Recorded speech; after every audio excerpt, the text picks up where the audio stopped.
Buenos días, Honduras. Estamos en el foro de la entrevista este viernes 5 de julio del año 2024. Estamos también en directo para ustedes a través del www.canal11.hn y en las frecuencias de Radiovisión Honduras esta mañana, analizando el tema de la situación de desempleo en Honduras, lo preocupante de esta situación y también los retos para poder revertirla en los próximos años. Estamos con nuestros importantes invitados esta mañana en este foro. Voy a comenzar con las damas. La licenciada Amparo Canales, presidenta del Colegio Hondureño de Economistas. Buenos días. Muy buenos días, Andrea. Muchísimas gracias por este espacio para abordar un tema tan importante y que debe de llamarnos, ¿no?, a la identificación de acciones para poder revertir estas cifras de desempleo en el país. Y me encanta poder compartir este espacio con Obed y don Denis para abordar este tema. Claro que sí. Y bueno, saludo de paso a Obed García. Buenos días. Él es oficial de política económica del Consejo Hondureño de la Empresa Privada. Buenos días a todos, doña Amparo, Denis, Andrea, un gusto. Y pues aquí como sector privado nosotros estamos más que todo con la intención de poder aportar elementos, ¿verdad?, para la construcción de mejores condiciones de empleo y que sobre todo pues la generación de empleo sea uno de los grandes retos que podamos superar este año y de manera sostenida los siguientes años. Bien, como parte gubernamental me acompaña Denis Corrales, director ejecutivo de SEMPRENDE. Buenos días. Buenos días, Andrea, muchas gracias por la invitación. Estoy encantado de estar aquí en esta cadena televisiva, pues acompañado también de este gran panel.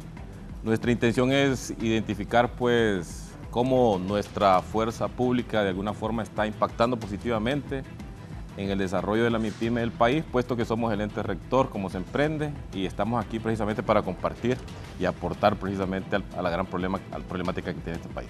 De igual manera me acompaña vía Zoom el ingeniero Menotti Maradiaga. Él es empresario de la zona norte del país y también es expresidente de la Federación de Cámaras de Comercio e Industrias del país. Buenos días. Muy buenos días, es un gusto poder acompañarlos y estar con un gran panel. Realmente de la Junta Directiva de la Cámara de Comercio e Industrias de Cortés, para nosotros es un privilegio estar en este programa y poder aportar en lo que se pueda para el desarrollo del país y la generación de empleo. Excelente. Vamos a dar paso en términos generales al análisis de este tema, cómo lo perciben, esta situación de desempleo en Honduras, de qué manera también se puede revertir esta situación, pero quiero comenzar con el panorama actual que tenemos y voy a comenzar con la licenciada Amparo. ¿Qué opina de los índices que tenemos actualmente y de esta problemática en general y cómo repercute también en otras áreas? Andrea, el tema del desempleo en el país es uno de los problemas que llamamos estructurales. Esto implica que ha venido siendo, siempre hemos tenido problemas de empleo. La economía no tiene la capacidad de generar esos empleos necesarios para atender esa oferta de empleados que año con año se están sumando, y este problema vino a agudizarse con el tema de la pandemia y el efecto de las tormentas ETA y IOTA, que a la fecha no hemos podido recuperar esos niveles de desempleo que estaban desde el año 2019, y en especial, digamos, como el desempleo, cuando ya lo vemos de manera específica, viene a afectar especialmente, digamos, a sectores, a las mujeres, ¿verdad? O sea, el tema del desempleo, la tasa de desempleo, cuando ya la vemos, afecta en mayor proporción a las mujeres, y las mujeres tienen necesitan más tiempo para encontrar un empleo, además de los problemas que hay cuando ya está una mujer incorporada al mercado de trabajo. Digamos que este es un punto importante que debe de abordarse. ¿A quiénes está afectando? ¿Quiénes son que se ven más afectados? Las mujeres, jóvenes, asimismo, cómo identificar acciones concretas para este sector. Así es. Bueno, destaca el tema de las mujeres y reconocemos que las mujeres al final son las que se encargan de administrar el hogar, y es importante también que se otorguen fuentes de empleo para las mujeres en el país. Su análisis general, licenciado, sobre este tema del desempleo. Sí, gracias. Y también con lo que decía doña Amparo, primero el tema de mujeres, ¿no? Según nuestra última recopilación de datos del INE, la tasa de desempleo de las mujeres es de 8.8, la tasa de desempleo general es del 6.4, es decir, que las mujeres tienen mayor proporción o mayor probabilidad de estar desempleadas que los hombres y que en general la economía, ¿no? Entonces ahí hay un punto que, como ya se mencionaba, es un tema estructural, es decir, esto no es de este gobierno, que se profundizó después de las tormentas, pero que ha estado presente. Y hay otro tema que nosotros hemos señalado recientemente. Primero, el desempleo juvenil, que ha estado afectando cada vez más a la población en edad de entre 14 y 29 años, y a la fecha ya se suman cerca de 144,000 jóvenes que no tienen empleo. Estamos hablando de personas que acaban de terminar su secundaria, que terminaron sus estudios universitarios y no logran acceder a un empleo. Eso genera un efecto psicológico en ellos, eso genera problemas en la economía porque son personas susceptibles a cometer delitos, a entrar en inseguridad social y también pues a migrar. Entonces también genera otra serie de efectos negativos en la economía. Y por último, lo más sustantivo del empleo en Honduras no es tanto el desempleo, sino la calidad de este. Nosotros como COEP hemos insistido junto con la OIT en el tema del empleo decente para que esta nueva tendencia permita la creación de empleos que aseguren el pago del salario mínimo, que aseguren el cumplimiento de los contratos laborales y de la seguridad social en el país. Porque otra vez, el desempleo es de 6.4, pero si vemos las personas que tienen empleo, pero que no se les pague el salario mínimo completo, que es un acuerdo tripartito entre el gobierno, los trabajadores y el sector privado, y además de esto no se les registra en el Seguro Social, ya tenemos personas que suman cerca de 2 millones. Entonces, aunque tenemos bastantes personas ocupadas, no todas estas tienen las condiciones aceptables para que el trabajo sea decente. Entonces, son problemáticas que han estado presentes y que es necesario pues empezar a abordar de manera efectiva y con acciones concretas. Y vamos a sin duda ahondar en este tema por la importancia. Imagínense ustedes 2 millones de hondureños con un empleo pero sin las condiciones de vida decentes, sin un salario mínimo, sin las condiciones adecuadas para poder salir adelante. Es preocupante. Desde Semprende, ¿cómo analizan el tema? Y también sé que ustedes manejan cierta data por el tema de los emprendedores, de las personas que se cansan de esperar por una plaza laboral en una empresa y que deciden mejor emprender con un pequeño negocio. Bien, muy buenos días. Efectivamente, ¿verdad? Hemos podido apreciar en los últimos días la noticia alrededor de la precariedad del empleo. Nosotros, de acuerdo pues a los datos que el INE ha generado, efectivamente en el país existe un alto nivel de informalidad del empleo. Y no solamente debemos de asociar a Honduras como el único que pasa por esta situación.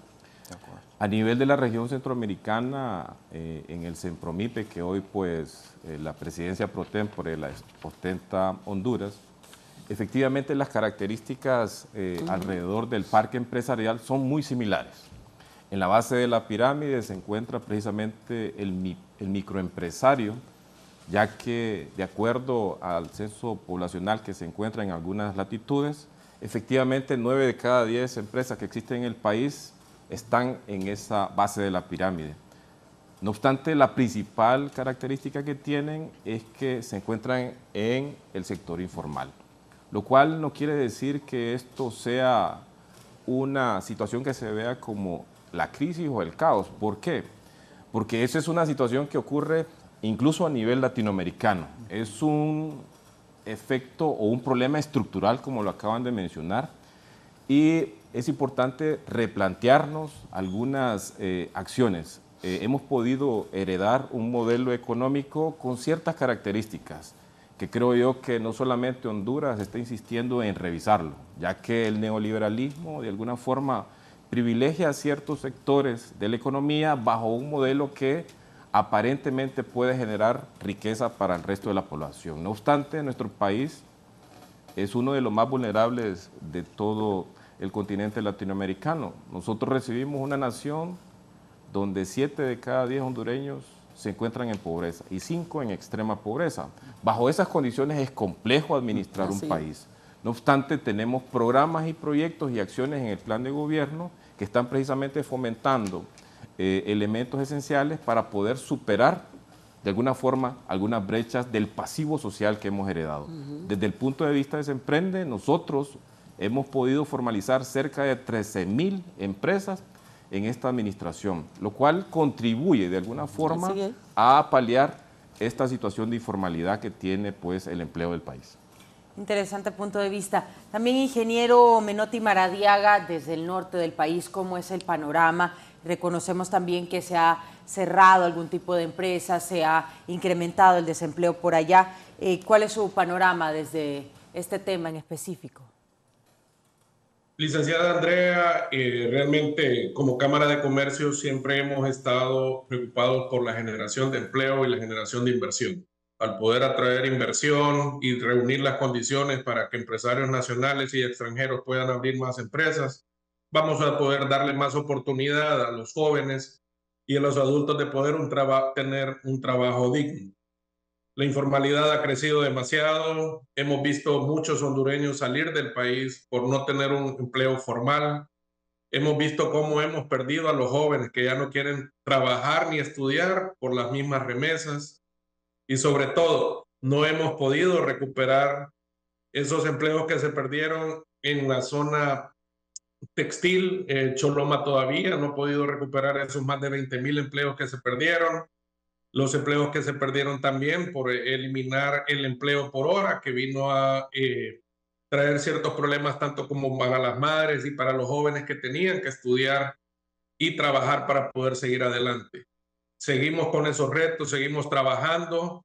Sí quiero dejar claro que la MIPYME realmente ahorita está viviendo un proceso bien difícil. Hemos perdido mucho mano de obra técnica. El empleo para la MIPYME está ahí. Hay mucho empleo en la órbita que se está ofreciendo a los diferentes jóvenes, pero no tenemos esa mano de obra capacitada y eso nos está llevando a Honduras a tener falta de competitividad, tanto a las MIPYMES como a algunas empresas grandes en el país. Gracias, ingeniero. Me parece muy importante el hecho de que todos han coincidido en la situación actual de los jóvenes.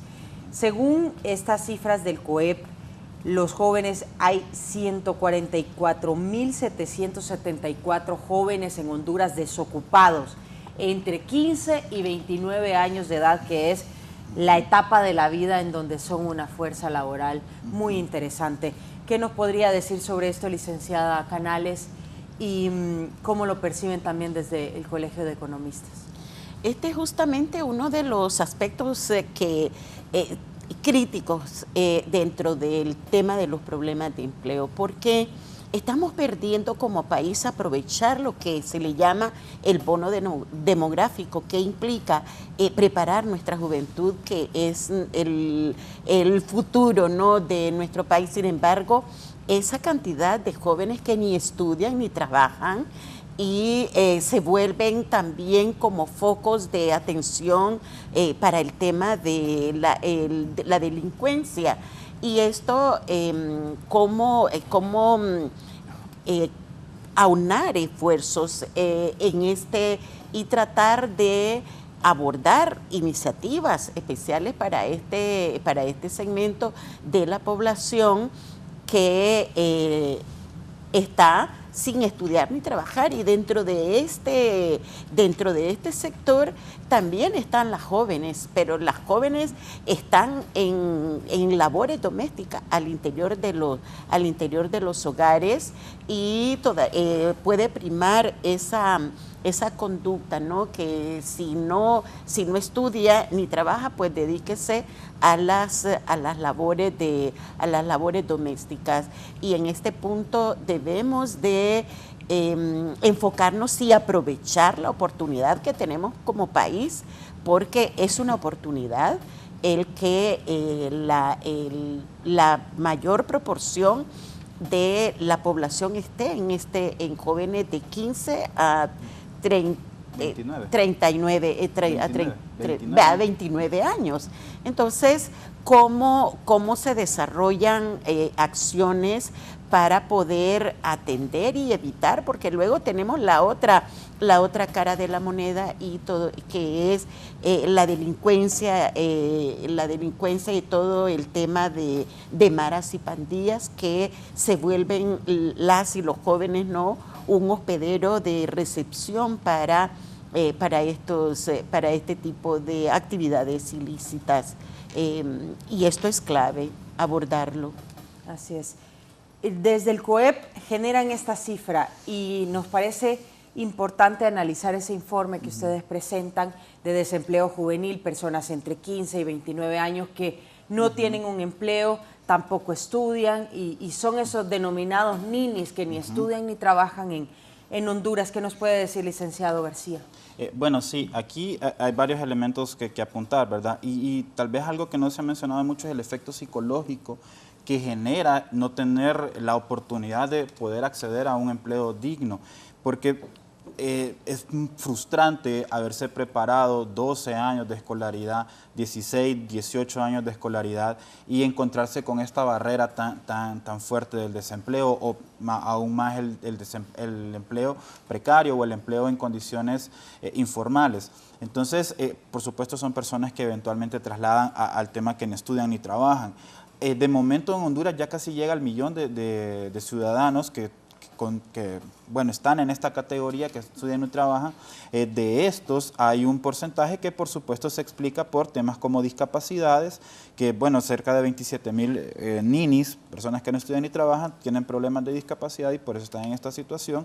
Pero aquí hay un punto importante, el 69% de los ninis tienen educación primaria, al menos alcanzaron 6 años de escolaridad o hasta 9 años de escolaridad, y el 56% de estos ninis que se han registrado con los datos del INE al 2023 están en zonas rurales, es decir, están en el campo, están en el interior del país, y estas personas son las más propensas a tener que enfrentar condiciones realmente adversas al momento de emigrar para encontrar una mejor oportunidad laboral o económica fuera del país.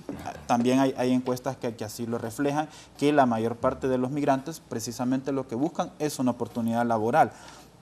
Y como bien lo mencionaba la licenciada Canales, el 60% de estos pues se dedican a realizar actividades del hogar, ¿no? Cerca de 580,000 personas están en esta categoría de ninis que se dedican a actividades del hogar, pero que también es un tema de categorización de estos, porque aunque realicen actividades del hogar, se debe de contabilizar como un empleo según las nuevas tendencias de medición de esta estadística. Lo otro es también la propensión para otros elementos negativos para la sociedad, como ya lo mencionaba la licenciada Canales, el tema de la inseguridad, como la cantidad de ninis pues eventualmente repercute en mayores niveles de inseguridad, pero también en elementos como los embarazos adolescentes, que en sí mismo pues también genera algunas dificultades porque ya condiciona a una pareja a tener que enfrentar condiciones económicas realmente complicadas. Y después también está el asunto de la trayectoria a largo plazo a nivel profesional, es decir, si yo me encuentro en una condición que no estudio ni trabajo, justamente como usted lo decía,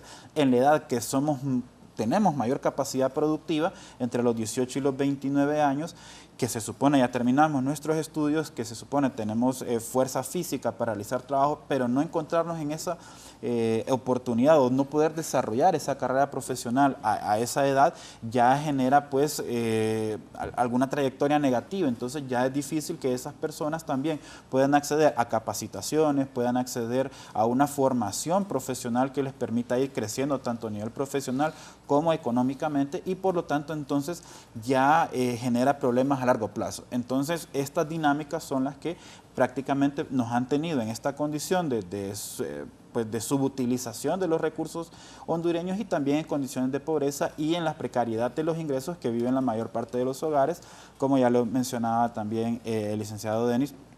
En su intervención, cerca del 70% de la población pues está en condiciones de pobreza, casi 1.5 millones de hogares. Estamos hablando ya pues de una buena cantidad de personas que no han podido superar esta situación precisamente por problemas como el no encontrar un empleo y tampoco tener el acceso a esa carrera profesional que mencionaba. De este porcentaje de personas jóvenes que no estudian ni trabajan, ¿cuántas deciden emprender según los cálculos que ustedes manejan? Bien, creo yo tal vez contextualizar un poco también la situación alrededor de la precariedad de los jóvenes. Una de las cosas que nosotros como gobierno estamos tratando de impulsar es, si habían 17.000 escuelas a donde al poblar precisamente nuestros estudiantes jóvenes, y de esas 14.000 prácticamente estaban inhabitables, nuestra presidenta precisamente hoy está dentro de las prioridades de nuestro gobierno restaurar 12.000 escuelas. Significa que estamos atacando el problema de raíz porque las condiciones bajo las cuales nuestros jóvenes están estudiando pues no son las apropiadas. Igualmente, si hoy tenemos una condición de vulnerabilidad en los ingresos de las mayorías y por esas razones los jóvenes no están yendo a las escuelas, nuestra presidenta tiene un programa de merienda escolar que ha sido reconocido internacionalmente, donde casi 1 millón de nuestros niños y niñas precisamente reciben esa merienda escolar para poder de alguna manera pues apalear su situación y que puedan estar presentes en las escuelas. No obstante, para poder resolver esta situación, que son grandes necesidades las que tiene nuestro país, hay que identificar cuál es el camino más correcto y la ruta más corta para poder atenderla. Dentro de las instituciones públicas que hoy fomentan el empleo, está precisamente la Secretaría del Trabajo. Hoy, de manera conjunta, las entidades que estamos aglutinadas en los esfuerzos similares, se está pues por generar una política de empleo en la cual estamos tocando temas torales.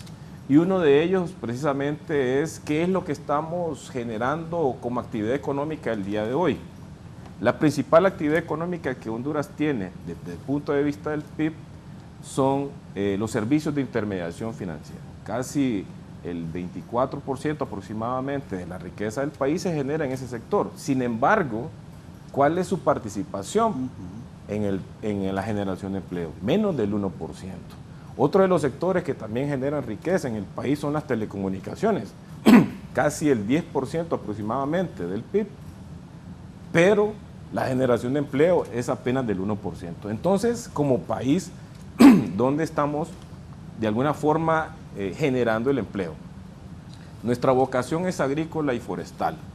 En el campo, la riqueza que se genera, de acuerdo a las estimaciones del INE, es de casi el 12%, pero están incorporando al empleo del país casi el 26% de toda la fuerza laboral de Honduras.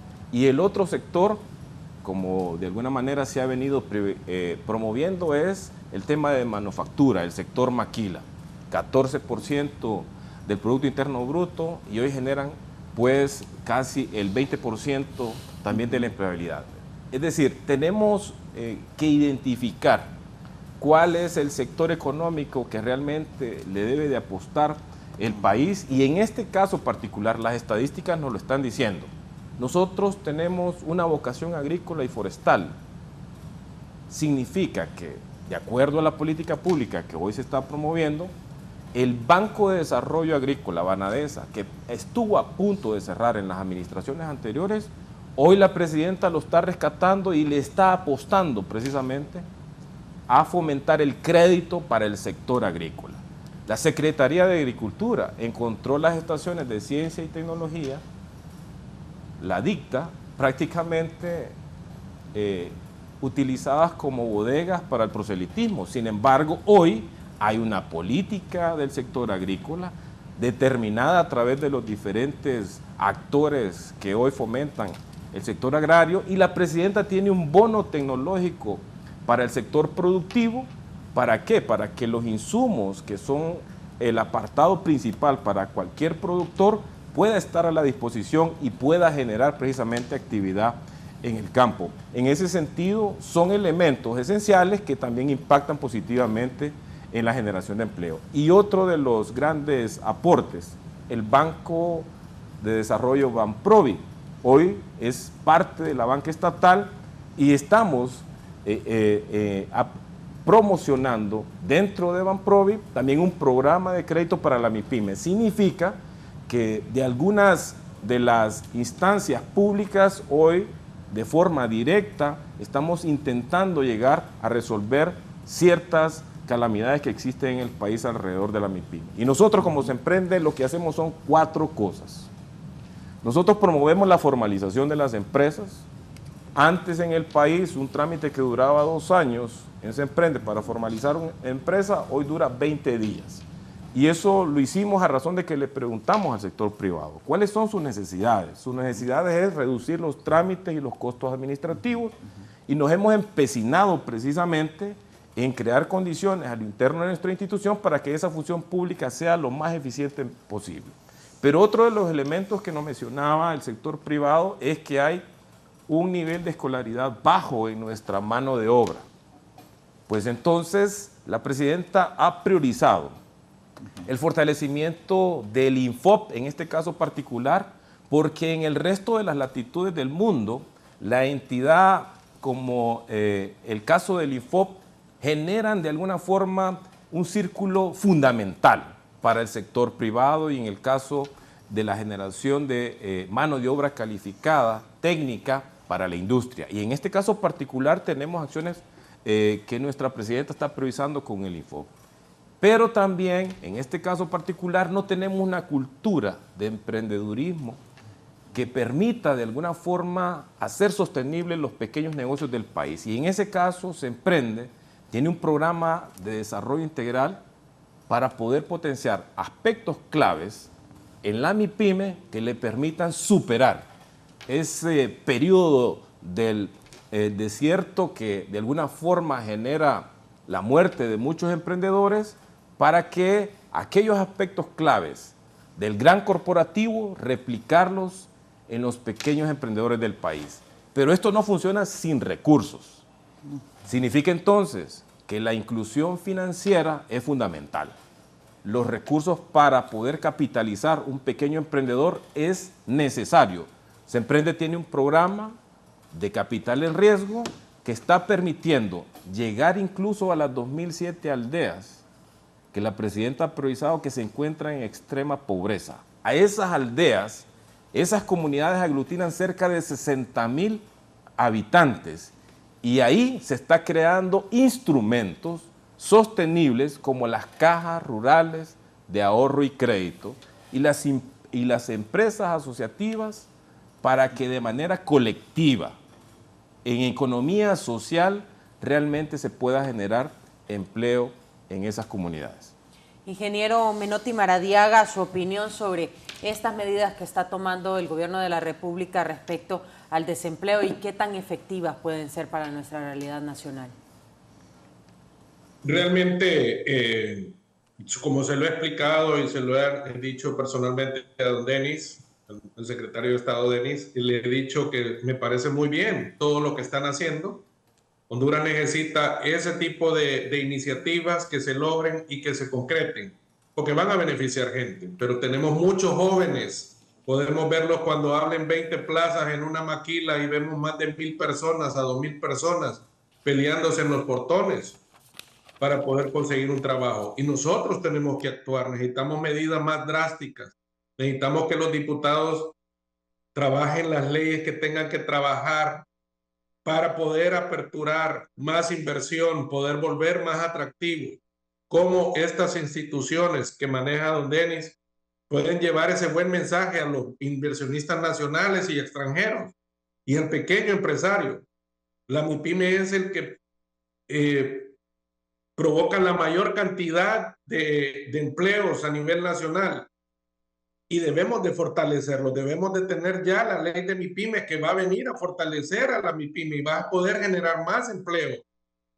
Debemos de ubicarnos en qué sectores, como el sector 1, sector agrícola, lo mencionó, el café no se pudo sacar porque no se obtuvo la mano de obra para poder. ¿Qué debemos de hacer para poder atraer a los jóvenes que puedan estar en el sector agrícola y puedan ayudar en la parte agrícola? ¿Cómo podemos generar y ayudar a la maquila para poder traer más inversión y darle oportunidad a esos jóvenes que no tienen ese grado de escolaridad y se defienden trabajando a través de la maquila? ¿Cómo poder generarle mano de obra calificada a la MIPYME para poder generar ese empleo que también se necesita? Así que hay muchos retos, pero también depende de la voluntad política conjunto, con un diálogo como lo ha venido pregonando la Cámara de Comercio a través de su presidente Karim Cobain, y trabajar unidos para fortalecer el país.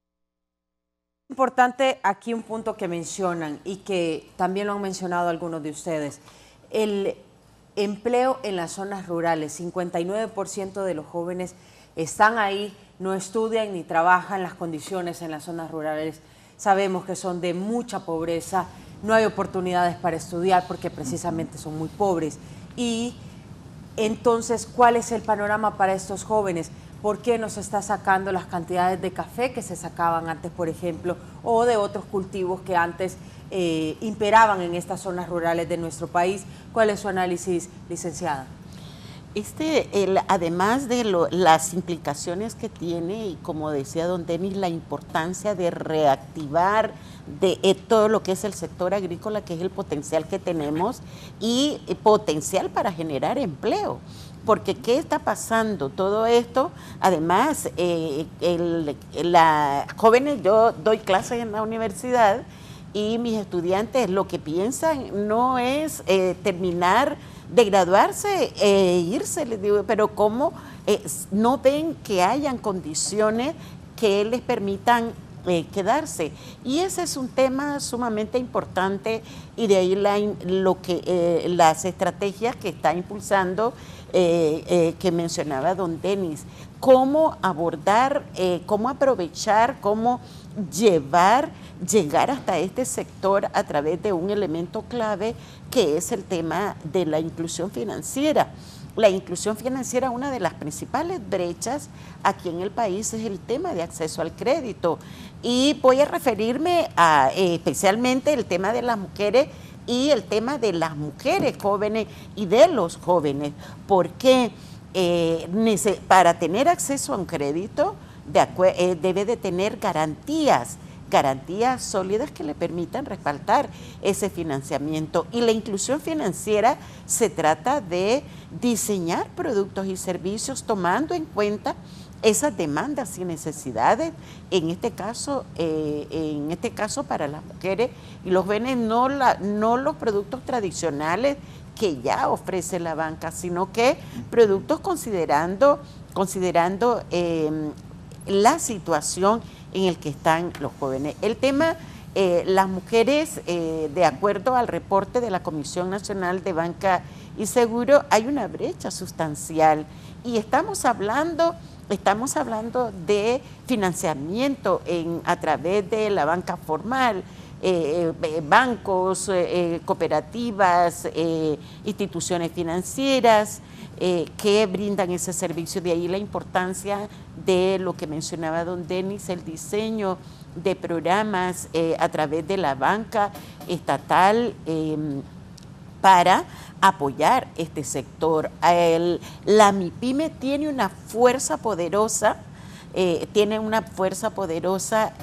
para poder generar empleo, además de que aporta al crecimiento del país, pues tiene un impacto directo en el empleo. Y la importancia de la formalización de estos empleos, que sean empleos de calidad. Esto nos lleva cómo damos esa mirada hacia lo que es la reactivación del sector agrícola, porque esto también tiene otras connotaciones que reducir. Estamos produciendo, estamos importando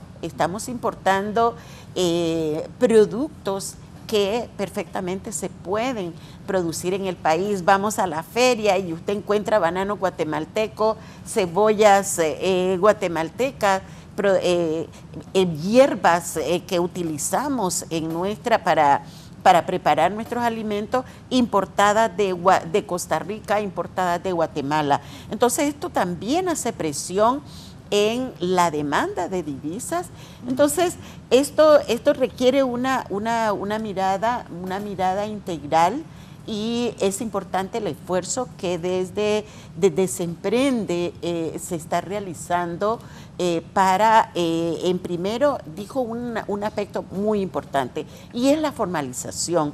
Una empresa que que una microempresa o una pyme o una MIPYME formalizada puede tener acceso a financiamiento, pero ¿qué tipo de financiamiento? Y hacia allí es donde debemos de reflexionar, cómo incidir en la banca, en las microfinancieras, de tener una nueva mirada hacia lo que es este sector, hacia el diseño de productos y servicios, pero bajo otro esquema. Y es donde le llamamos cómo aplicamos la inteligencia de género en este proceso, cómo diseñamos productos y servicios tomando en cuenta las potencialidades que tiene el sector al cual se quiere impulsar, y en este punto es clave para reducir el tema de la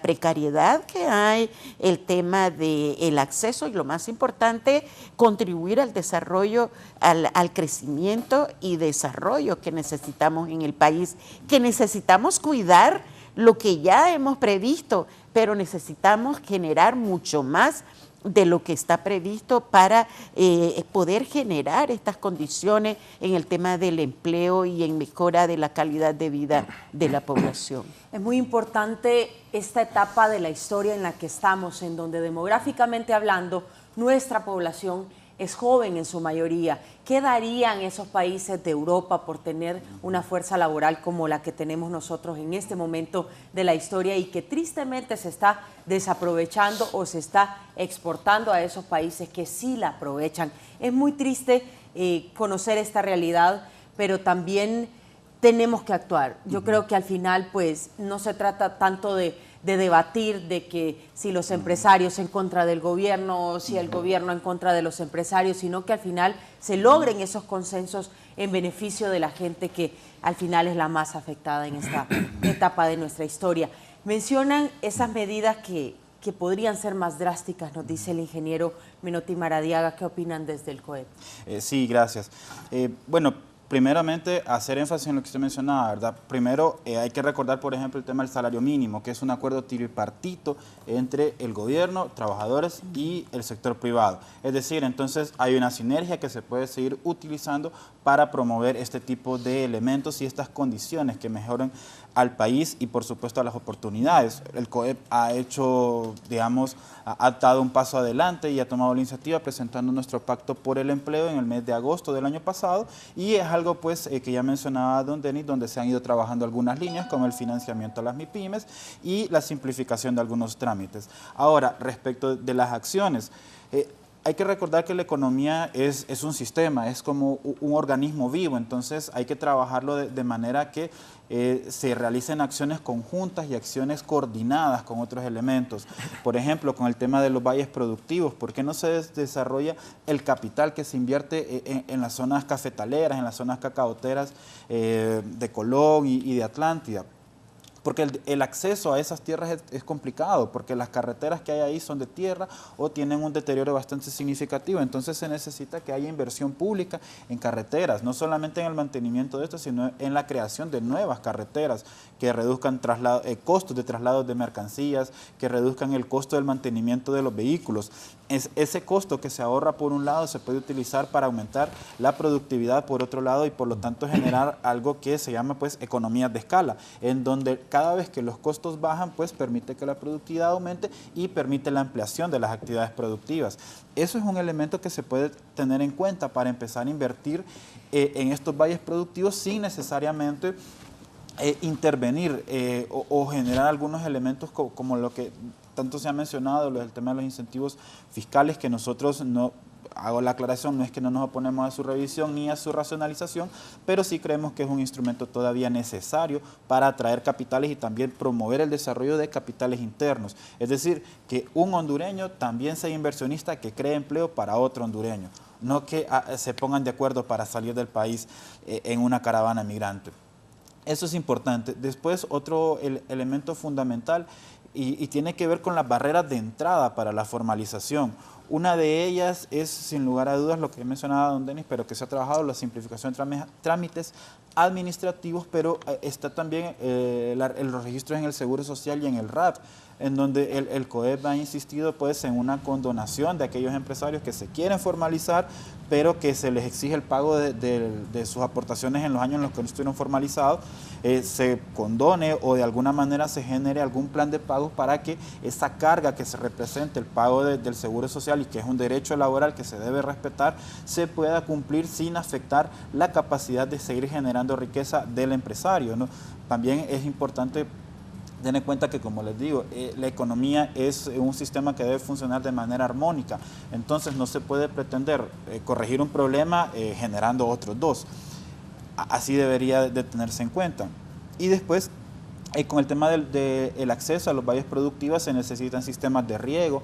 En valles productivos se necesita otra vez inversiones en represas para evitar inundaciones y también para generar energía en estas zonas que están lejos del centro de Honduras, en donde esa T del desarrollo que tanto se menciona, que es Tegucigalpa, San Pedro Sula y una parte del Atlántico, se pueda ampliar al resto del territorio y que sea ya en Santa Bárbara, en Olancho, en Ocotepeque, donde ya hayan industrias manufactureras, donde ya haya profundización del sistema financiero, donde ya haya acceso a tecnología y también donde se empiece a utilizar y a explotar el potencial de las nuevas tecnologías de producción, la inteligencia artificial, el trabajo remoto, el trabajo de la mujer, ya sea que esté en condiciones, y también la responsabilidad del varón, del hombre, en temas paternales, ¿verdad? No solamente cargar a la mujer con eso. Y se necesitan en ese sentido tanto reformas de política como acciones para corregir esa cultura que también decía don Denis. La profundización financiera, el acceso a los créditos no es para comprarse el último carro del año, es para invertir. El tema del acceso a nuevas tecnologías no es para estar viendo videos, es para utilizar esa información para mejorar nuestros procesos productivos. Y el tema de la mujer no es para que el hombre piense que ahora tiene vacaciones y va a estar en el hogar, sino para que cumpla su rol activo de padre y pueda también colaborar en el desarrollo del hogar, ¿no? En ese sentido, entonces, bueno, teniendo en cuenta estas condiciones, nosotros como COE pensamos que se puede empezar a desarrollar un mejor ambiente productivo, un mejor ambiente para la libre empresa y para la creación de nuevas empresas que se necesitan en el país. No hay que dejar de lado que Honduras tiene potencial en la producción textil, en la producción de arneses, en la producción agrícola. Vemos, por ejemplo, el caso de Estados Unidos y de Brasil, donde la producción agrícola ocupa uno de los primeros lugares en sus economías y también en sus fuerzas digamos, laborales, políticas, institucionales, porque son elementos que han estado presentes en la historia pues, para siempre o desde hace muchos años. Entonces también tiene un elemento que considerar, y ya lo decía la licenciada Amparo, no podemos pensar en desarrollar para el futuro desconociendo toda nuestra capacidad productiva que hasta ahora nos ha permitido ser quienes somos. Entonces podemos potenciar lo que ya tenemos aprovechando y potenciando para el futuro estas actividades, utilizando las nuevas tecnologías y creando nuevas oportunidades y nuevas capacidades competitivas para el país y para, en general, pues para los hondureños.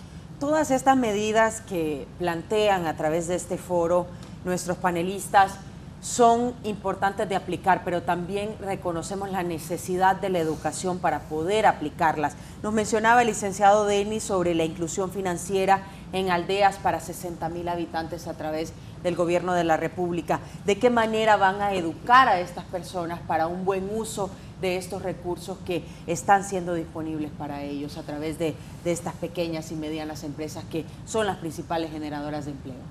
Perfecto. Cuando se inició la gestión de nuestra presidenta, se hizo una pregunta a un grupo de expertos alrededor del tema: ¿cómo resolver la pobreza de este país?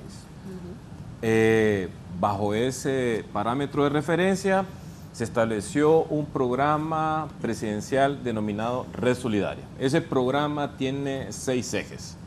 Hay problemas de salud, entonces tenemos acciones relacionadas con el tema de salud. Hay problemas de educación, entonces fomentamos soluciones alrededor de la temática. No obstante, se emprende, está participando con un cúmulo de instituciones públicas, está Dicta, SAC, Pronader, se emprende, Banadesa, incluso también con Vivienda, identificando aquellos elementos de la función pública que cada uno de nosotros tiene para potenciar estas comunidades.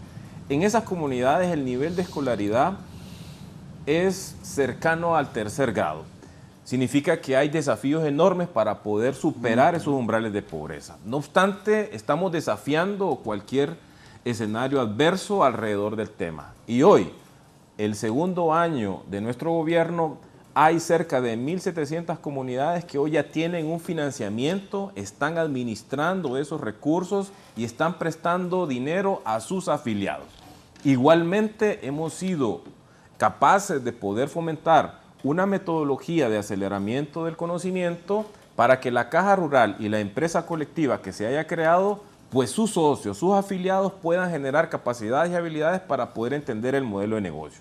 Eso es un tema particular, pero aquí sucede algo estructural. Generalmente, si la actividad principal que tiene Honduras para generar empleo es el sector agrícola, y esas poblaciones están mirando de la zona rural al urbano y el urbano hacia el exterior, significa que hay elementos que se deben de revisar. Hoy en día, los tratados de libre comercio que nuestros países han firmado, solo 3 de esos tratados se refieren, por ejemplo, a la MIPYME. Y si realmente estamos hablando de soluciones al problema, debemos de poner sobre la mesa y discutir realmente incidencias en los tratados de libre comercio. Un ejemplo, si nosotros vamos a un supermercado, seguramente de 20 productos que nosotros metamos a las cestas, la mayoría seguramente es importado. Entonces hemos sustituido la actividad productiva que tienen estas comunidades de las zonas rurales por importaciones del exterior. Hoy el arroz, el maíz, el frijol son elementos necesarios de nuestra cotidianidad alimenticia. E incluso este país ha importado granos de esa naturaleza para poder subsistir. Si hoy viniese una nueva pandemia y nosotros no estamos priorizando la soberanía y la garantía alimentaria, es un tema fundamental que nos debe de preocupar a todos. Y nuestra presidenta le está apostando a eso, con crédito, con apoyo tecnológico, con bonos, para poder de alguna manera llegar nuevamente al campo a fortalecer esas capacidades. Y en estas zonas rurales, el 70% de estas comunidades, su principal actividad es agrícola. Y es ahí donde debemos de fomentar ciertos elementos. La política agraria que la Secretaría de Agricultura está promoviendo tiene aspectos que seguramente todos conocen. El problema del agua es un tema estructural que se debe resolver para generar actividades agrícolas importantes. Está considerado. Pero más allá de eso, nosotros nos hemos dedicado por 30 años a fomentar la producción agrícola, pero se nos ha olvidado comercializarla. En la región centroamericana, solo el 1% de la MIPYME exporta en la región. Esos mercados están básicamente disponibles para la gran empresa. En el caso del sector agrícola, necesitamos transformar, generar valor agregado, y eso significa recursos, incorporar maquinaria y equipo para eficientar las parcelas de producción. Hay parcelas de los medianos y grandes agricultores que generan 150 quintales por manzana, mientras que otras que definitivamente no están tecnificadas, cerca de 11 y 15. Hay brechas en eso. ¿Y cómo se resuelve? Invirtiendo. Pero entonces ahí el único tema que debemos de discutir es quién va a poner la plata para poder resolver esto. El ministro de la Secretaría de Planificación hacía referencia de la sobreliquidez que hay en el sistema financiero. Este país es de todos. Y si realmente queremos salir adelante, cada quien debe de poner su parte para que esto funcione. Nosotros tenemos un presupuesto deficitario y no es de este gobierno, ha sido de toda la historia, de todas las administraciones. El punto es la calidad de cómo administramos el gasto. Pero si el sector privado, desde el punto de vista financiero, tiene sobreliquidez, debemos de sentarnos en la mesa y discutamos realmente por qué el apetito de riesgo no está realmente resolviendo el problema del sector agrícola del país. Y solo el gobierno está precisamente interesado en eso. Población hondureña, si nuestra comida es lo primordial, ¿por qué vamos a estar titubeando en invertir precisamente esfuerzos para poder resolver eso? Y ahí hay un gran sector que genera empleo. Lo que hay que hacer es revisar que las cadenas de valor productiva que existen en el país realmente sean justas, porque aquí sucede algo. El productor está dentro de un círculo de pobreza porque el modelo lo ha llevado así. Está informal, ¿y quién está formalizado? El intermediario, el coyote. Y ese coyote es el dueño de los insumos y también es el dueño de los mercados. ¿Y quién está en medio? Está en un sándwich el productor. Y eso no le permite de alguna forma pues salir adelante. En toda la cadena del café, el productor es el que se asolea todos los días y toma los riesgos incluso de los créditos para poder potenciar su finca. Pero en esa cadena, el que procesa, el que beneficia, el que empaca, el que exporta, ni siquiera tiene los beneficios que hoy el productor está teniendo, que básicamente son inexistentes. En cada uno de esos pasos del eslabón de toda esa cadena productiva, donde se está concentrando la riqueza es en aquellos que ni siquiera conocen una parcela de café, y eso es estructural. Eso es un tema que se debe revisar y de alguna forma pues estar dispuestos a discutir entre las partes que hoy pues de alguna forma forman esta situación, ¿no? Bien, aquí pues surge también el análisis de esta sobreliquidez en los sistemas bancarios y en términos económicos queremos consultarle, licenciada, ¿de qué manera volver más accesibles estos recursos que existen para la población del interior del país y que al final pues se pueda de alguna manera ayudar a estas personas que quizá en muchos casos son responsables, que quizá en muchos casos necesitan acceso a la tierra o necesitan de alguna manera comenzar a producir y no tienen de dónde comenzar?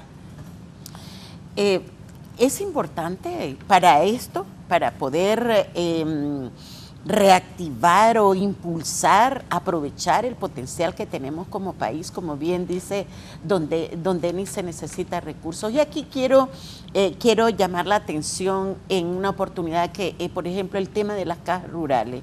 Las cajas rurales son una oportunidad y reitero la participación de las mujeres en lo que son las cajas rurales, en lo que es los emprendimientos que se convierten en una oportunidad, pero hay una brecha. Y aquí tiene que ver con que se necesitan recursos. Y esto tiene que ver con una nueva mirada a lo que es el financiamiento. Se requiere que el sistema financiero en su conjunto diseñe productos y servicios de acuerdo a las necesidades que tiene este sector, generando las condiciones, revisando las condiciones de acceso a este financiamiento. Y ahí es donde coincido con lo que menciona don Denis, que deben de aunarse esfuerzos en este proceso, deben de crearse mecanismos que aseguren este financiamiento, como los sistemas de garantía, por ejemplo, los fondos de garantía para que se conviertan en un mecanismo para impulsar este sector. El tema, la ventaja que tenemos, por ejemplo, cuando vemos las diferencias en la región, nuestro país cuenta con una ley de cajas rurales. Hay instituciones, lo hace Se Emprende, lo hacen otras organizaciones que desde hace mucho tiempo vienen apoyando este sector, pero se requiere una voluntad, se requiere compromiso para impulsar este sector y realmente aprovechar esas condiciones que tenemos, reitero, en el ámbito agrícola. Y Un punto clave que menciona don Denis es cómo no solamente incentivamos a través del financiamiento, sino que cómo este financiamiento va acompañado de servicios no financieros, de educación financiera, de formación que fortalezca toda la parte de la administración, el uso de estos recursos, de forma de impulsar este sector, reactivar y, lo más importante, cómo impulsamos el crecimiento del país y cómo esto se vuelve, tiene un efecto importante, cómo detenemos la migración, no solamente del campo a la ciudad, sino que cómo frenamos esa migración externa. Esto ha provocado que no se encuentre mano de obra disponible para el tema de la recolección del café u otras actividades agrícolas. O sea que esto tiene dos elementos: reactivamos el sector, frenamos la migración, se genera empleo. Son muchas las oportunidades que hay impulsando el sector agrícola, y con un elemento fundamental: cómo disponemos de recursos, pero de recursos bajo otra mirada, bajo otro enfoque, de acuerdo a las necesidades, a las demandas y necesidades del sector. Y aquí reitero el tema de la importancia de la inclusión financiera, de poder diseñar productos de acuerdo a las demandas y necesidades, y las cajas rurales, las cooperativas se convierten en instrumentos claves en este sector. Es interesante también conocer el punto de vista del ingeniero Menotti Maradiaga sobre estas condiciones de la población desempleada al interior del país, en las comunidades, allá en esas comunidades lejanas, en donde también las condiciones de los que tienen un empleo son muy precarias. Cómo sacar adelante a través pues volviendo al campo, volviendo a la tierra, a la producción de nuestras tierras. Sí, realmente hay mucho tema, está en la palestra, y para el tema financiero que mucho se ha comentado, también tenemos que ver que la central de riesgo nos afecta. Mucha gente está limpiando su nombre, queriendo limpiar su nombre en la central de riesgo, y no puede obtener acceso al financiamiento. Eso es algo que tenemos que resolver de inmediato para poder tener más MIPYMES y más personas que puedan acceder al financiamiento una vez que limpien su nombre en central de riesgos. Pero esto está tardando mucho, está tardando alrededor de 2 años en poder resolver eso, y es algo que debemos de actuar para poder ofrecer mejores opciones a los hondureños.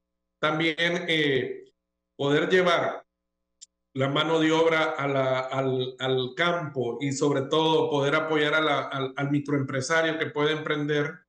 Debemos de actuar en educación desde ya. Nosotros debemos de incentivar a los jóvenes a poder ver esos negocios familiares. Ahora vemos que ya los señores, ya los hijos ya no quieren estar en los negocios de los que iniciaron sus padres, y eso tiene que ver mucho la educación que se está transmitiendo en las escuelas, cómo generar esa conciencia en los jóvenes que los negocios familiares deben de seguir y perdurar en el tiempo, y seguir apoyando a los padres. Hemos visto cómo está influenciándose a los jóvenes a volverse TikTokers y no poder querer aprender una carrera básica o recibir una educación técnica, porque ellos están viendo la solución al más corto plazo. Y todo eso es lo que nos preocupa. Vemos que ya las personas en el campo prefieren venirse a la ciudad y dejar de apoyar a sus familiares, tanto en el campo, por querer buscar la manera más fácil de salir adelante. Y es ahí donde el trabajo que están haciendo en la Red Solidaria viene a fortalecer, poder ofrecer más en el área rural y promover la inversión allá, principalmente todo aquel pequeño productor que quiere salir adelante y sobre todo pues fomentar ese emprendimiento que tiene con la familia y que los jóvenes puedan seguir trabajando ahí.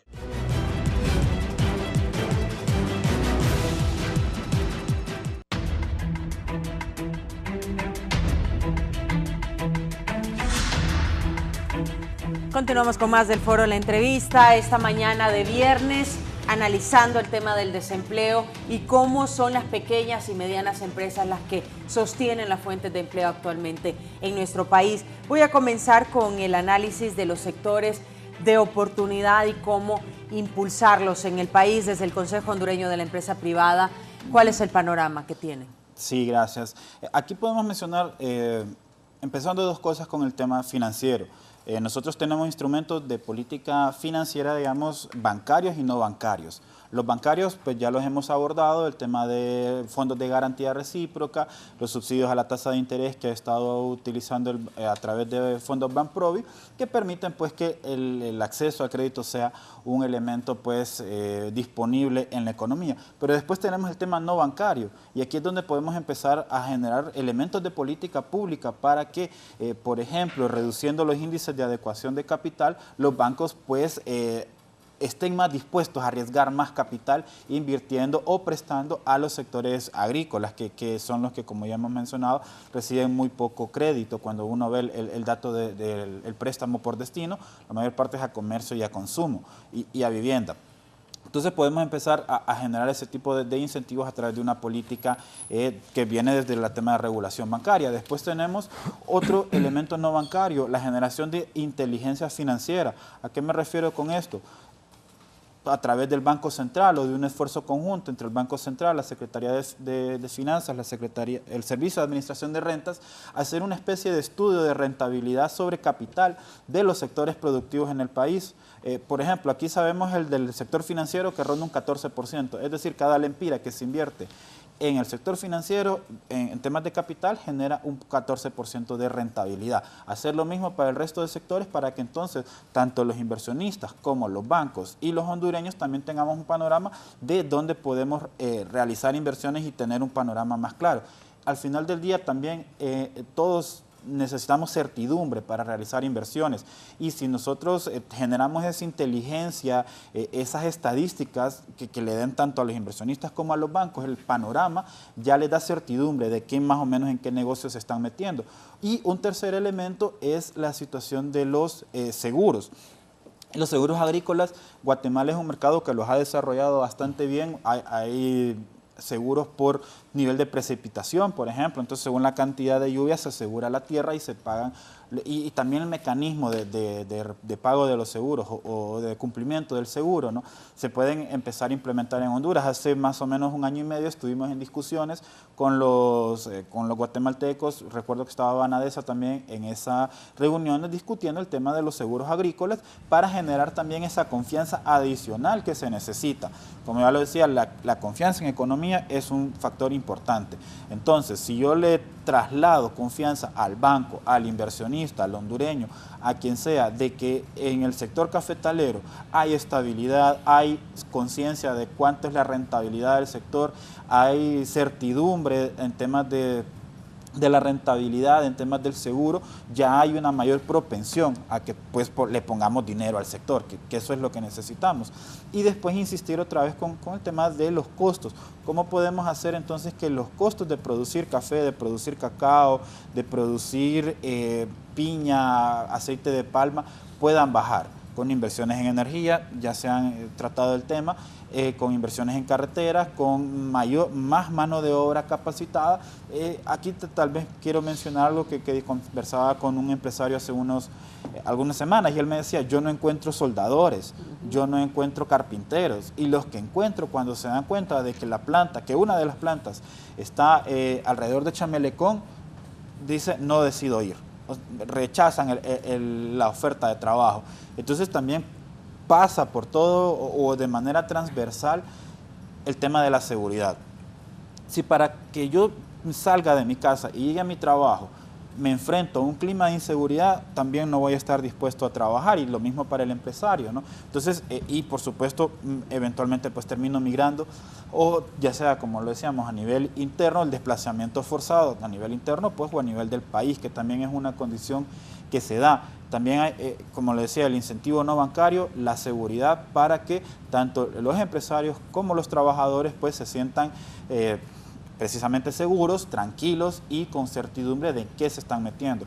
Más o menos por ahí irían mis opiniones. Gracias. Y en esos temas también ahondamos durante toda esta semana en este foro de la entrevista, el tema de seguridad, el tema de extorsión, los riesgos que también enfrentan los empresarios o esas personas que deciden emprender. Respecto al tema siempre económico y de las empresas, esta central de riesgo que mencionaba el ingeniero afecta directamente a los jóvenes, que hemos conocido casos de jóvenes que nunca han tenido acceso a un financiamiento, simplemente no aparecen en esa central de riesgos y no tienen un antecedente. ¿Cómo funciona para ellos desde Se Emprende con estas iniciativas que plantean? Porque sabemos que son muchísimos que no tienen un historial crediticio, que simplemente no tienen una forma de decirle a un banco cómo yo le voy a responder en cuanto a un pago por un financiamiento. ¿Cómo actúan respecto a ellos, los que no han tenido nunca acceso financiero? Bien, en el país se necesita una segunda oportunidad. Se necesita una ley del perdón precisamente en estos temas. No obstante, que esto no signifique lo que sucedió en el pasado, que se condonaron deudas a los grandes y a los pequeños definitivamente no se les trató con la misma proporción. En el caso de Se Emprende, hoy tenemos un programa de capital en riesgo. Nosotros no le pedimos la motocicleta, la casa, la parcela. Lo único que nosotros estamos interesados en valorar es su moral de pago. Y para lograr hacer ese tipo de elementos, nosotros hemos utilizado una metodología que, gracias a la cooperación de la Unión Europea, la Escuela de Economía Social también de España, nos han permitido de alguna forma afianzar, y es los proyectos de modelos de negocio colectivos, la asociatividad, la economía social. La ONU, el año pasado, en el mes de abril, mediante resolución emitió que uno de los instrumentos de desarrollo de la humanidad precisamente es la economía social, es decir, un modelo alternativo económico para las naciones como las nuestras. Y para que las zonas rurales en las que Se Emprende y el resto de instituciones que he mencionado deban de generar centros financieros rurales, nosotros debemos de utilizar precisamente esquemas totalmente diferentes a lo tradicional. Un ejemplo para los grandes capitalistas: Estados Unidos, Mark Zuckerberg, uno de los multimillonarios más importantes en todo el mundo. ¿Dónde nació su proyecto? Nació en un garaje. ¿Quién apostó por ese emprendedor? Un capital en riesgo. Y no se le pidió seguramente casa, porque las características donde se encontrase operando no eran las corporativas. ¿Dónde está entonces la clave? Debemos de apostarle a la idea, al proyecto. Entonces, en estas comunidades rurales lo que nosotros estamos haciendo es eso, creando los modelos de negocio, los planes de inversión y las actividades económicas que realmente pueden generar sostenibilidad y rentabilidad. Y si el flujo de esos ingresos le permite de alguna manera solventar la capacidad para pagar su préstamo, entonces eso es nuestro escenario de financiamiento. Y ahí tampoco hay seguro de deuda, tampoco hay fondos de garantía, porque eso también encarece la operación de financiamiento a la MIPYME. Los mercados de las ciudades urbanas de Honduras, ¿quién está financiando estos mercados? Hoy hay usureros todos los días, cobrando al final del día y prestando incluso hasta el 1000% de tasa de interés para esos sectores. ¿Cómo vamos a resolver el problema de esa manera? Jamás. En ese sentido, es importante seguir apostándole a la inclusión financiera y no a la bancarización de crear solamente un agente bancario en una pulpería para poder hacer una transacción de pago, sino realmente apostarle con recursos de capital en riesgo a través del sistema financiero formal. ¿Cómo lo ven desde las cámaras de comercio allá en el norte del país, este tipo de pensamiento de economía social, de poner capital en riesgo?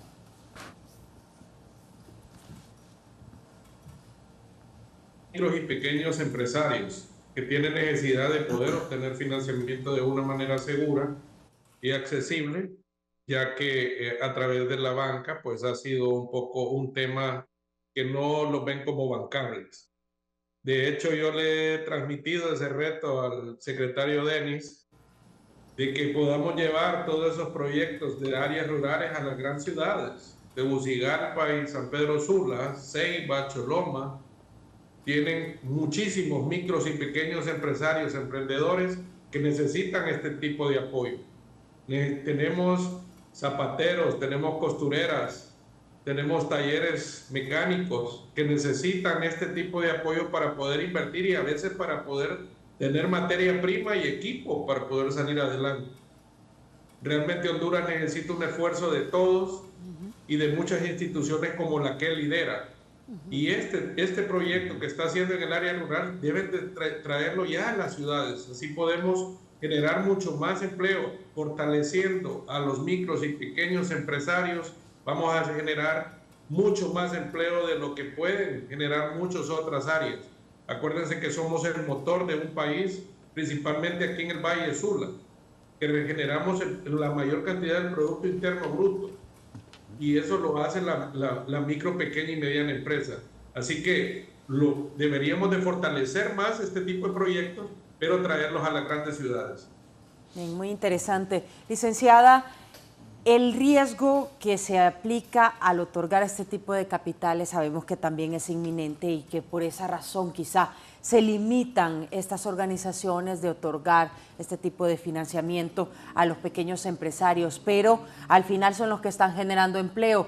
¿Cómo apoyarlos y cómo impulsarlos también?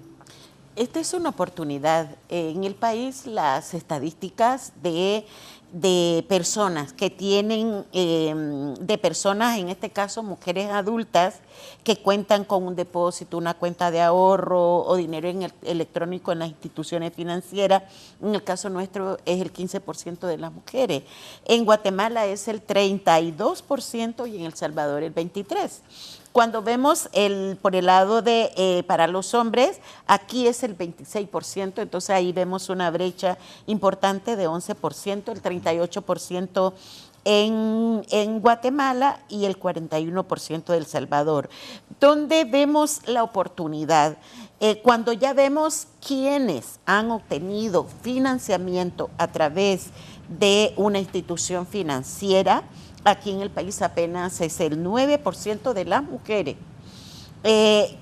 versus el 14% de los hombres. En Guatemala es el 6% versus un 11%. Hay una brecha de 5%. Hay toda una oportunidad, hay toda una oportunidad de generar iniciativas, pero bajo otra mirada. Don Denis ha aportado un punto importante, que es trabajar en el tema de la inclusión financiera, pero vista desde otra mirada.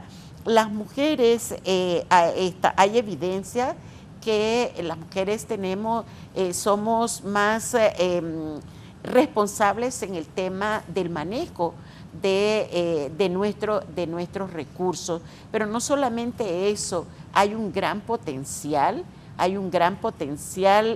para impulsar con iniciativas en los diferentes ámbitos. A nivel rural están el tema de las cajas rurales, las cooperativas, son toda una oportunidad, pero también en las zonas urbanas las mujeres se convierten en una oportunidad.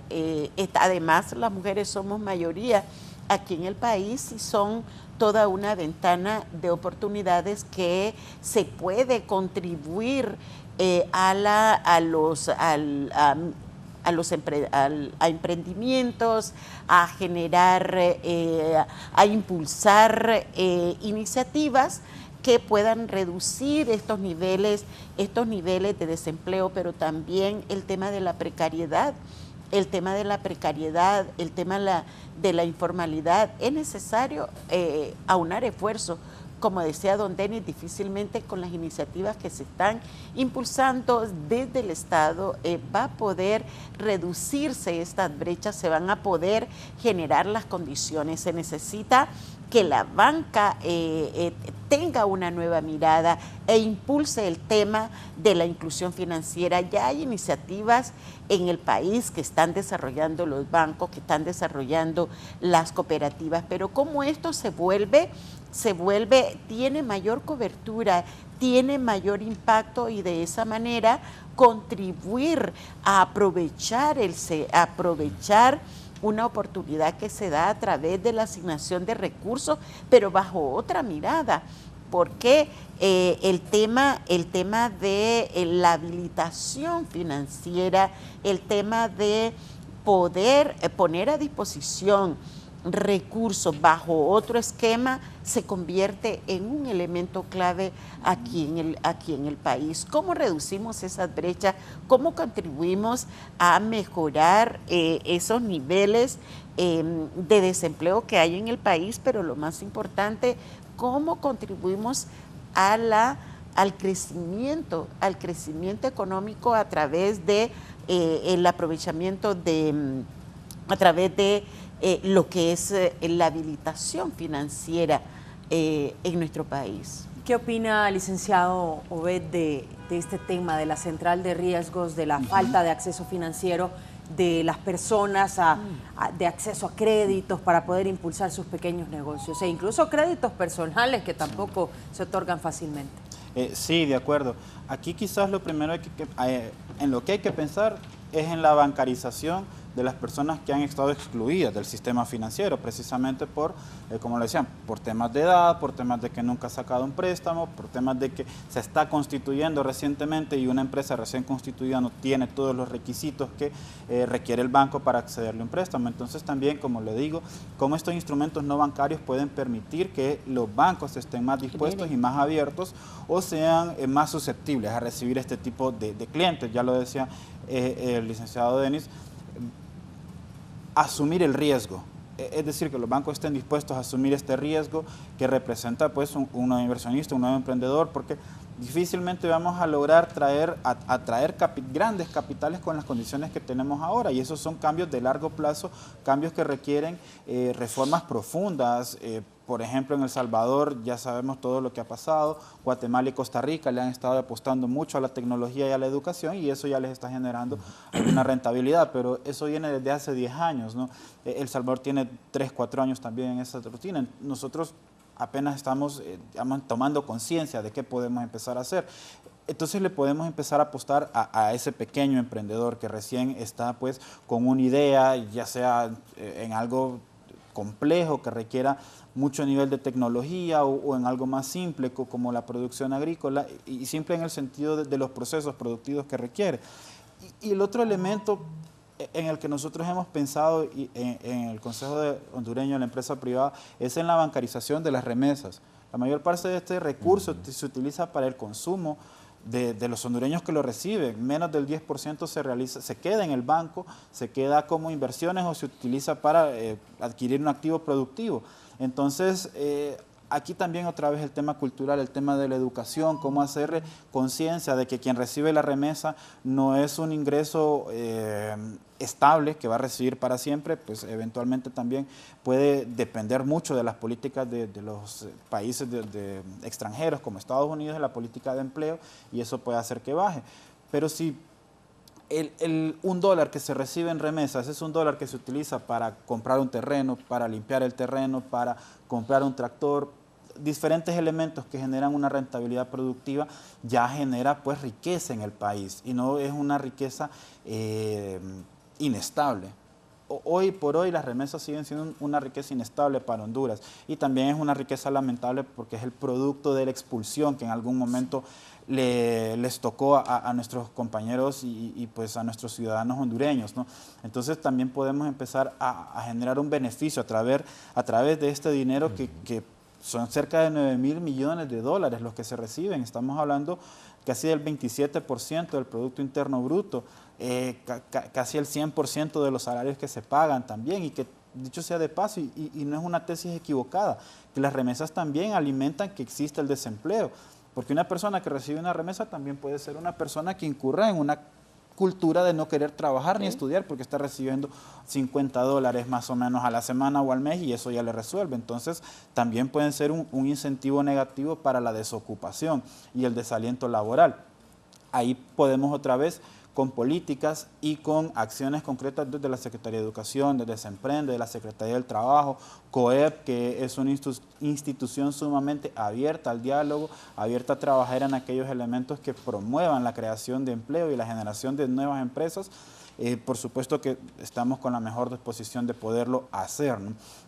Y otro elemento importante, como ya lo mencionaba, y que sí se ha visto, pero a nivel muy pequeño todavía, es cómo las cajas rurales permiten la bancarización de los productores. Yo conozco la experiencia de los cacaoteros en las zonas de Colón y en Atlántida, en donde pues se pusieron de acuerdo a través de instituciones como Fundarse, pudieron utilizar este elemento de las cajas rurales para justamente bancarizarse, ¿no? Y poder ya después acceder a créditos de mayor capital y que ya implicaban pues otro nivel de requisitos, ¿no?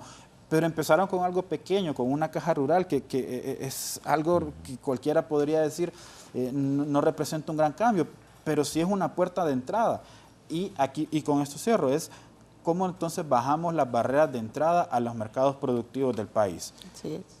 Temas legales, temas bancarios y temas de utilización, de buena utilización del dinero, como el tema de las remesas y del acceso a los créditos. ¿Considera entonces que hay cierto sector de la población hondureña que se ha acomodado a las remesas y que no le interesa quizá emprender o buscar un empleo formal? Por supuesto que eso se puede dar. ¿Se puede dar? Se puede dar totalmente, como ya lo he planteado. Al final del día es un dinero que se recibe y que no representa ningún costo para el que lo recibe más que ir al banco a hacer el retiro.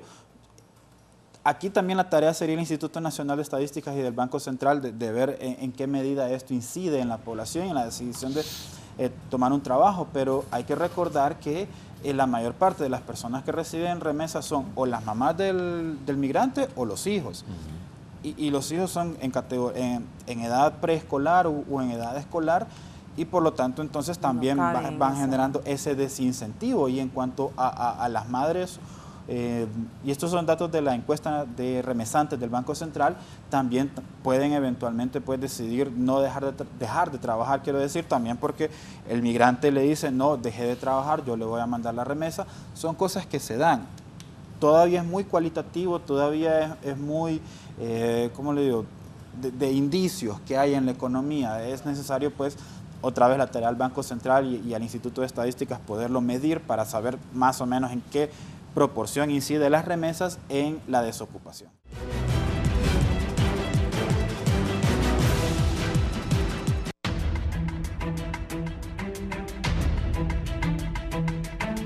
Regresamos con más del foro, la entrevista. Estamos hablando de las oportunidades de empleo, cómo impulsarlas, del tema también de las pequeñas y medianas empresas. Hablábamos de los altos costos también que representa para la producción. Ingeniero Menotti, vamos a consultarle también cómo están como Cámara y cómo analizan también los altos costos de producción local y cómo mejorar también este tema.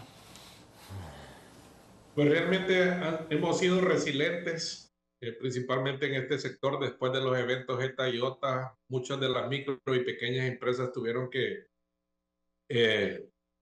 reinventarse, hacer una reingeniería completa.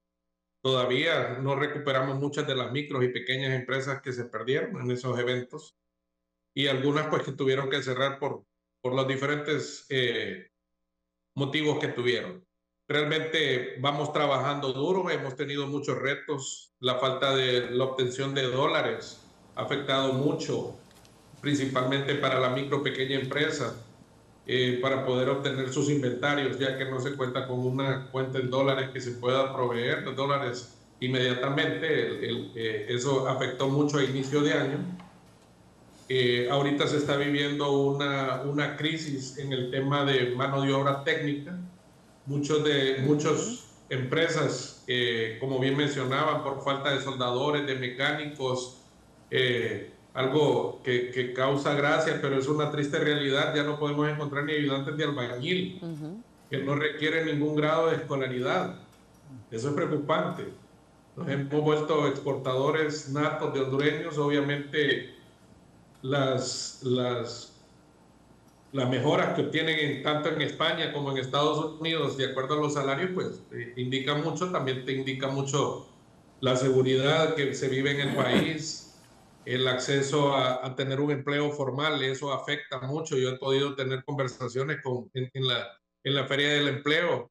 Mucha gente se quejaba del empleo informal. No se obtiene un seguro social, no se tiene una paga correcta, el maltrato que existe. Por la misma necesidad que ve algunos sectores informales, en la necesidad que ven la gente. Y eso es lo que nosotros como empresa privada queremos trabajar junto con el gobierno.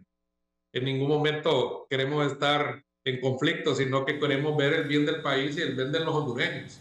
Y eso es lo que la empresa privada va a hacer siempre, tener estos retos y buscarle soluciones. Y esto conlleva pues a la preparación. Miren, la Cámara de Comercio está trabajando en muchos proyectos para empleabilidad, para la formación técnica. Estamos queriendo sumarnos al INFOP. El INFOP es clave. Las MIPYMES ahorita, la única acceso que tienen a empleados que tengan conocimiento técnico debe ser el INFOP, porque las escuelas técnicas, las pocas escuelas de formación técnica privadas, las está consumiendo y las está trayendo la empresa privada grande. Y la MIPYME solo nos queda el INFOP. Y es ahí donde nosotros hacemos el llamado. Para eso pagamos INFOP, para eso pagamos una tasa de INFOP, pagamos una tasa que cuesta dinero. Y nos queda trabajar en conjunto, buscar soluciones, porque eso retrasa la competitividad del país y sobre todo la generación de empleo. Nosotros debemos de trabajar en nuestros jóvenes. Aquí he querido tener un acercamiento al ministro Esponda, porque debemos de trabajar a los jóvenes de por lo menos los últimos 4 meses de colegiatura, poderles enseñar o poderles transmitir una formación técnica en las diferentes áreas, bien sea en carpintería, en soldadura, porque eso nos enseñaban nuestros padres. Todos esos conocimientos también los tuvimos. Ya eso se ha perdido y eso es lo que debemos de promover con los jóvenes para poder obtener mejor mano de obra y que podamos atraer inversión. Acuérdense que nosotros vamos a traer inversión de acuerdo a la mano de obra que también propongamos como país. Si no la tenemos, no vamos a poder traer grandes inversiones como que lo que esperamos, ¿verdad? Licenciado Denis, ¿qué cambios atraviesa el INFOP, que también hemos tenido conocimiento como prensa, para tratar de adaptarlos también a esta realidad actual y que quizás se deje de enseñar otras cosas que ya no son tan productivas económicamente hablando? Bien, dentro de la nueva administración hay escenarios en los cuales se están impulsando centros de innovación, en los cuales pues la intención es la generación de simulación, ¿verdad? De cómo un operario de cierta maquinaria en la realidad se puede enfrentar. No tenemos la posibilidad de invertir, por ejemplo, montacargas a la disposición, de poder tenerlos para que aquel que desease conocer cómo se utiliza.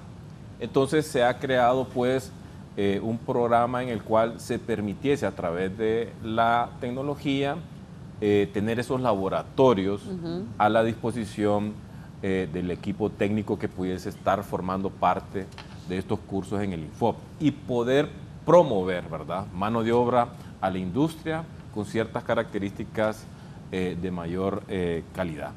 Uno de los temas que a nuestro juicio es importante destacar es que ni un millonario es empleado. Los millonarios son empresarios. Es ahí donde nosotros debemos de reestructurar o reconfigurar un poco la academia. Hoy estamos seguramente generando 150,000 nuevos egresados al mercado, pero solo 80,000 encuentran empleos. Entonces, ¿qué hacer con esa diferencia? Seguramente todos no tienen las habilidades para emprender y para ser empresarios. No obstante, eso se inculca, se genera desde las tempranas edades. Nosotros, antes de iniciar nuestra estrategia de desarrollo de la MIPYME, estuvimos en España. En España, en las edades escolares, se promueve el cooperativismo. Y hoy podemos decir, por ejemplo, la empresa Huawei, ¿de dónde nace? De una cooperativa de empleados. Entonces, ¿qué es la gran diferencia de los modelos que nosotros tenemos? Hoy estamos promoviendo el individualismo, el comerciante individual, y eso nos mantiene de alguna manera pobres. Pero la colectividad y la economía social, el principal argumento que tiene es que todos somos dueños de la empresa y la riqueza no se concentra, se distribuye entre cada uno de los afiliados a la misma. Y ese es el sector social de la economía que se emprende, está de alguna manera impulsando en el país, para que de manera colectiva podemos generar economías de escala. Si nosotros nos asociamos, podemos encontrar insumos y productos mucho más cómodos y baratos. Y usted mencionaba el tema de los costos de producción. Si un MIPYME solo desease poder invertir en una maquinaria, generalmente sus costos son mucho más altos si lo hiciese de manera colectiva y ir a un centro de producción en el cual de manera asociativa se genere precisamente el escalamiento de su producción. Esos escenarios ya existen en el resto del país. Por ejemplo, un bote de este tipo. Un emprendedor quisiese introducirse a una actividad económica como esta, le va a ser imposible, porque por ejemplo esto, para poderlo traer del exterior, o el empresario que consolida este tipo de importaciones, le exige una cuota de 20,000 unidades si quiere de alguna manera hacer ese negocio. Solo no lo va a poder hacer. En asociatividad probablemente todos aportando podrían llegar a traer este insumo. Es ahí donde nosotros queremos enfocarnos, pero no seguir haciendo lo mismo. Es decir, si nos enfocamos en aspectos tradicionales, este país de alguna manera no va a poder superar su umbral de pobreza. Por eso la presidenta ha creado, a través de Semprende, centros de innovación comunitario. Fuimos a Colombia, son muy creativos alrededor del emprendedurismo y hemos importado precisamente el método. Estos centros comunitarios de innovación hoy permiten que a través de impresiones 3D, un emprendedor puede imprimir un producto como esto e ir a testearlo al mercado. Preguntarle a la gente, ¿le gusta mi presentación? ¿Le gusta mi producto? Sin que él pueda invertir.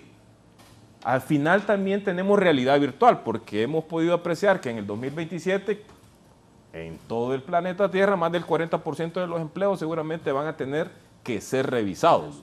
¿Por qué? Porque esta tecnología es de alguna manera impresionante, todo lo que sale todos los días. Ese es un tema que Semprende lo está tratando de impulsar con estos centros de innovación, donde hay un método, ¿verdad?, en el cual a través de estos servicios y estos dispositivos como troqueladoras, plotter, impresoras 3D, realidad virtual, le permiten un ambiente en el que el emprendedor realmente genere la innovación. Y es ahí donde nosotros debemos de apostar a programas que insistan en la innovación. No porque al vecino que pone una venta de baleadas o carne asada y le va bien, yo tengo que poner lo mismo. Esas cosas deben de desaparecer acá. Debemos de reinventarnos. Yo sé que la MIPYME lo hace. La pandemia nos orilló precisamente a estar encerrados, pero entonces eso nos permitió transformarnos digitalmente y hoy hay más MIPYME vendiendo por internet y nosotros a razón de eso hemos creado una e-commerce. Se llama Comercia.hn, que pronto va a estar el lanzamiento de esta plataforma porque sabemos que no necesitamos una infraestructura importante para poder generar negocio, porque hoy el mercado es el mundo. Y eso es un tema importante que también tenemos que profundizar. Bueno, y que al final esas pymes puedan lograr exportar, yo creo que también es una de las metas que podremos plantearnos. Su conclusión sobre el tema, licenciada, gracias por acompañarnos esta mañana. Muchas gracias. Realmente debemos el mundo laboral está cambiando. Debemos de apuntar hacia aprovechar esas oportunidades. Coincido con don Menotti de que Infop debe de tener una mirada diferente. El tema de la inteligencia artificial, aprovecharla, ¿no? Aprovecharla, pero también es cómo nos preparamos para atender esas demandas futuras y cómo realmente le damos una nueva mirada al tema del financiamiento. Esto es fundamental, pero tenemos que verlo desde otra perspectiva, verlo desde la inclusión financiera, cómo realmente apoyamos a este sector. Realmente, aquí hay que aunar esfuerzos si realmente queremos cambiar la realidad que tenemos como país, revertir esas condiciones, mejorar las condiciones de vida de la población. Pero esto requiere un esfuerzo también conjunto, una mirada mucho más integral de aunar esfuerzos, no dividir, sino cómo construimos de una forma más equitativa e incluyente, en apoyar a aquellos sectores que están ahora excluidos y aprovechar esas oportunidades que hay. Y hay un mundo cambiante, pero debemos de prepararnos para aprovechar esas oportunidades que se nos presentan como país y contribuir. O sea, necesitamos tener niveles de crecimiento mucho mayores que los que tenemos actualmente, pero eso requiere un esfuerzo conjunto, requiere impulsar sectores que tienen ese potencial de empleo y de aprovechamiento de las ventajas que como país tenemos. Para satisfacer las necesidades de la población. Licenciado Obed, su conclusión. Sí, gracias por el espacio también, ¿verdad? Y pues lo primero, COEP es una institución de nuevo abierta al diálogo que insiste en la necesidad de acuerdos tripartitos entre los actores que están interesados en el tema del empleo, mercado laboral, trabajadores, gobierno en el parte de regulación y el sector privado en la creación de estos. Creo que es importante también aquí, como ya lo mencionaba, el tema de la innovación. El mercado laboral, el mundo entero está cambiando. Ahora tenemos tendencias como el e-commerce, como la logística desde traslado de mercancías también, como nuevas tendencias de la producción. También tenemos el tema del trabajo remoto, en donde los jóvenes que terminan una carrera profesional ahora buscan tener varios trabajos y que estos sean remotos o desde casa para de alguna forma gestionar ellos sus tiempos. Entonces también se necesitan reformas de política en este sentido que le permitan a un profesional y a cualquier persona poder optar a varios empleos a la vez, ¿no? Y un elemento importante es la vinculación entre la academia y los sectores productivos. Nuestro mayor centro de pensamiento en Honduras es la Universidad Nacional Autónoma de Honduras, entonces es trasladar el conocimiento que en esta institución se produce hacia lo que ya les mencionaba, el tema del conocimiento, de la ciencia, de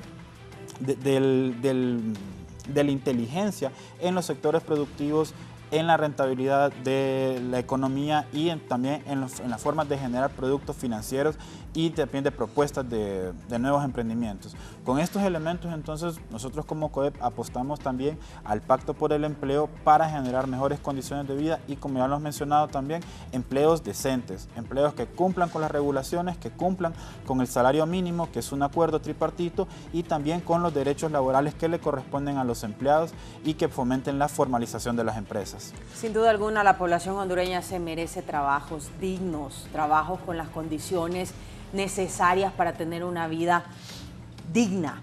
Licenciado Denis, su conclusión. Bien, nuestro país realmente necesita una justicia tributaria, porque no es posible que los pequeños empresarios de Honduras sí paguen impuestos y tengan una competencia desleal. Hoy sabemos que recibimos un país en extrema pobreza y esa es la gran guerra que todos debemos de luchar y solventar. Y para eso se necesitan recursos. Nuestro país es deficitario presupuestariamente hablando, es deficitario en la balanza comercial, significa entonces que todos debemos de aportar para el desarrollo y que nuestros hijos ya no emigren al exterior. Nuestro gobierno está haciendo la generación de condiciones para la gestión del desarrollo empresarial en nuestro país. La mayor inversión histórica en infraestructura vial se está desarrollando este año 2024. La mayor inversión en el sistema sanitario a través de la construcción de hospitales han sido priorizadas por este gobierno. Estamos rescatando y restaurando los aeropuertos porque necesitamos impulsar también las cadenas de turismo en el país. Hoy estamos habilitando caminos productivos en los 298 municipios en todo Honduras para que la producción agrícola llegue de manera más eficiente a los mercados y potenciando el crédito a través de Banprovi, Banadesa y Semprende.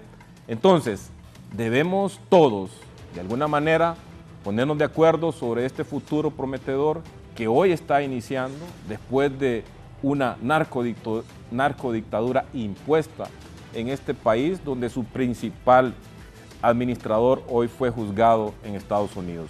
Así que esperanzadoras conversaciones las que hemos tenido el día de hoy. Esperamos pues que los sectores de alguna manera discutamos estas acciones por el futuro de este país. Ingeniero Menotti, su conclusión brevemente sobre el tema. Sí, agradecer la oportunidad y sobre todo dejar un mensaje.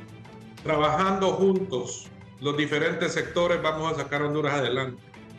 Nuestro mayor enemigo es la corrupción, es la pobreza. Los empresarios queremos activar el país, queremos invertir, queremos crear empleo. Y eso solo es trabajando unidos, no separados.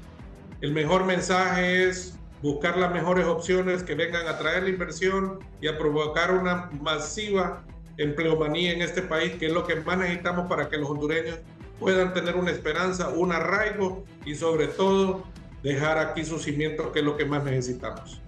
Gracias, ingeniero Menotti, gracias a nuestros panelistas de esta mañana, gracias a usted por habernos acompañado. La población hondureña necesita fuentes de empleo, necesita salir de la pobreza extrema y sin duda alguna este es un tema de relevancia que se debe analizar. Nos despedimos de este foro, la entrevista, que tenga usted un buen día.